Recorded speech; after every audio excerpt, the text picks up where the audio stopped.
Bangkok is one of the most popular destinations for digital nomads, and I totally get it. The energy, the convenience, the food.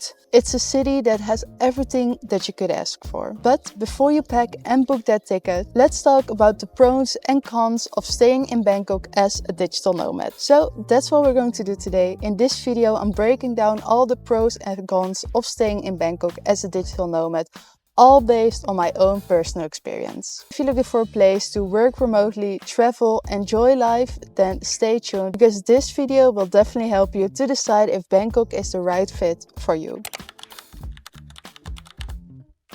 Starting off with probably one of the biggest reasons that digital nomads love Bangkok, and that is the affordable cost of living. In Bangkok, you can easily live on a budget, but you can also go all out on luxury. It's really all up to you, and that also makes Bangkok such a nice city that you can really switch between those two sides of luxury and budget. I mean, right now I'm literally staying in this beautiful condo building with all kind of amenities, a large Olympic-sized swimming pool, a sky lounge, a gym.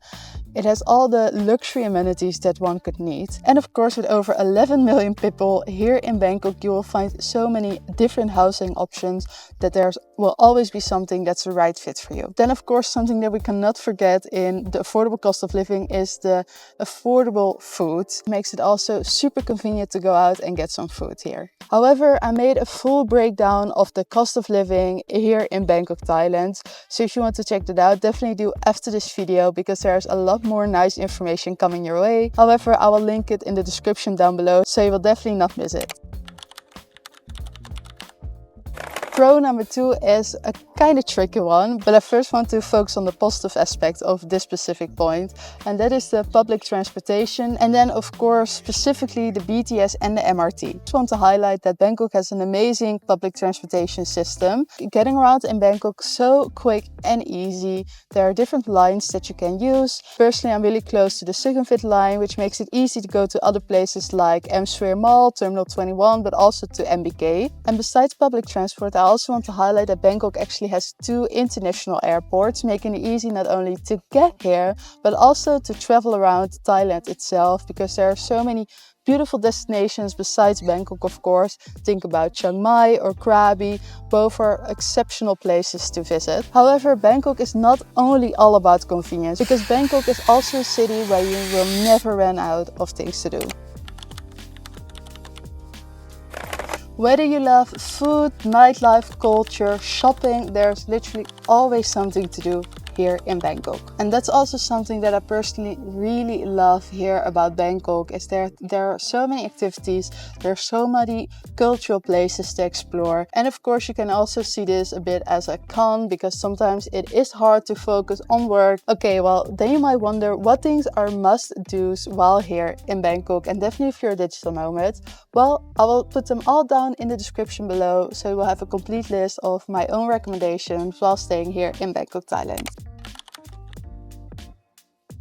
Then the 4 pro, and this is a very important one in my personal opinion if you're choosing your next digital nomad destination, and that is of course safety. And once again, I want to highlight that all these pros and cons are completely based on my own personal experience, so you might have a different experience. However, I personally find that the safety here in Bangkok and Thailand in general is very high. I can't remember that I had a time where I felt unsafe or uncomfortable here in Bangkok. Feel comfortable going out at night alone or just going out in general. And of course, it also might come due to the low crime rate. And to be honest, if I think about if something might happen, I actually think it will be quicker with tourists than with local people itself. In the end, I can say that I feel much safer than other places, for example, different cities in Europe. Let's talk about healthcare, because here in Bangkok you will find so many different health facilities like hospitals or the dentist, so many options, and there are some really great ones as well. And one of the things that I absolutely love is that most of the time you can get an appointment very quick or even just walk inside, and that's definitely something different from my own experience in the Netherlands, for example. And of course, you hope while traveling or staying here that you won't need any of those facilities, but I think it's a good thing to keep in mind that if you need it, that it's very accessible. And I must say that Bangkok is literally one of my favorite places of the whole world. I really love it a lot.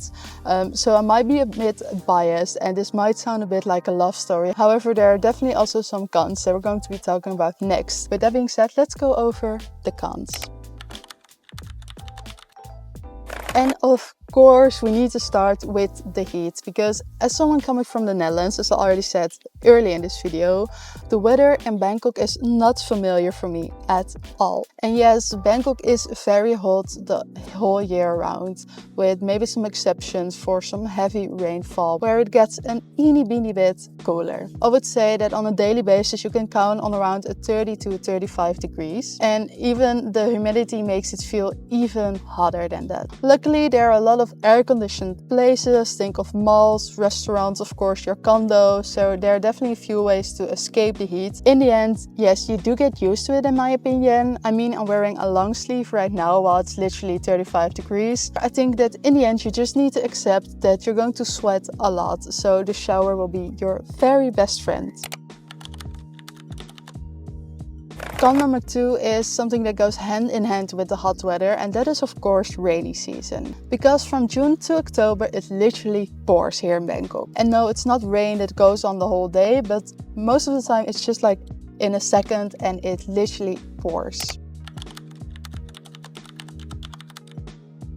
Con number 3 actually goes over 2 different topics, and that is first off the air pollution. Because while I'm filming this, Bangkok is actually number 4 on the list of the most polluted cities currently, which yes, you will definitely notice when arriving here in Bangkok, Thailand. I would say that during January until March it definitely gets the worst, also because of burning season. For example, also in other cities like Chiang Mai in the northern part of Thailand, the pollution also gets way worse during this time of the year. And the second thing I want to talk about for this con is the lack of green spaces and nature here in Bangkok. You will not find many parks.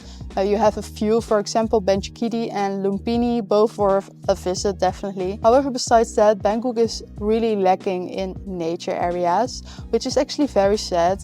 And I'm personally someone that really loves to go out in nature, go on a hike. And that's not something that's really doable or accessible here in Bangkok. Yeah, it's just really a very big city. And of course, that also comes with the pros that we already talked about. But this one is, for me personally, definitely a con. Well, the water is not drinkable here in Bangkok or in Thailand. So while drinking tap water is a no-go, you will need to buy water from stores like 7-Eleven or other big supermarkets like Big C. Which means that bottled water or of course a filter is definitely a must-have while here in Bangkok. And of course, getting water from a store is very easy and it's also very affordable.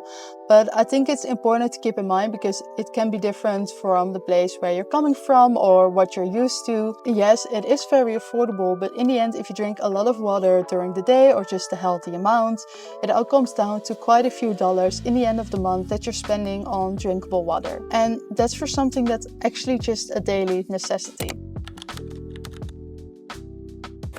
And the last thing that I want to discuss is actually not a complete con in my opinion, but I wanted to highlight it. And that is of course the language barrier, because you might not speak Thai and other locals might not speak English. However, I personally don't find this a con, because yes, of course there is a barrier, but however you're visiting a different country where English is not the first language. So it's logical in my opinion that not all people, or maybe even most people, don't speak English at all or good enough to have a good conversation. And I think that's just something that you have to accept when traveling, because we can't expect automatically that all people speak English or that all countries where you travel to will adhere to the English language. And of course, it's the main language spoken in the whole world. However, that's just my personal opinion and I'm very curious to know how you think about that. And let's not forget that learning some basic Thai phrases or any other language will also get you a long way. So, should you live as a digital nomad in Bangkok, Thailand? Yes, or no? Well, yes, if you want, and maybe not if you dislike. Yes, there are definitely some things that make it a bit less appealing. However, I think that the pros are definitely worth the cons in the end. So now you know more about the pros and cons of living in Bangkok, Thailand as a digital nomad. However, there are quite a few other things that you really need to know before your very first visit. So with that being said, definitely check out this video where I talk about the 13 things I wish I knew before going to Thailand.